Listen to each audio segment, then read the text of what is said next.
C'est très complexe la transmission et c'est pour ça que ça commence par un sujet qui est un sujet émotionnel, qui est le sujet de prendre conscience que on n'est pas immortel. En fait, ce qu'on voit assez fréquemment, c'est que le dirigeant va se faire sa propre idée de la façon dont il veut transmettre, peut-être sans en parler à sa famille, d'abord, sans en parler à ses collaborateurs, sans en parler aux parties prenantes, à ses actionnaires. Et en réalité, il va arriver avec une solution toute faite, sans s'être posé un certain nombre de questions. Et ça, c'est très dangereux pour l'entreprise. Dangereux pour le dirigeant, mais surtout très dangereux pour l'entreprise, parce que l'ensemble de l'écosystème ne va pas lui-même porter cette transmission. Comment se faire accompagner et auprès de qui, finalement? Parce que les parties prenantes sont nombreuses.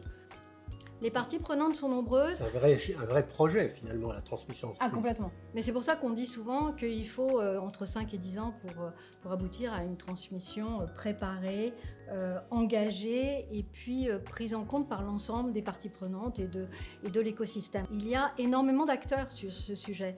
Premier acteur fondamental, c'est d'abord le dirigeant et son émotion et le côté psychologique, j'allais dire, de ce que veut dire la transmission. Mais après, il y a effectivement un certain nombre de choses à mettre en œuvre et à mettre en place qui sont le notaire, le fiscaliste, l'avocat, le financier et mettre tout ça en mouvement. C'est un peu là où je trouve que la Banque Transatlantique a une vraie valeur parce que vous vous positionnez en chef d'orchestre de cet écosystème.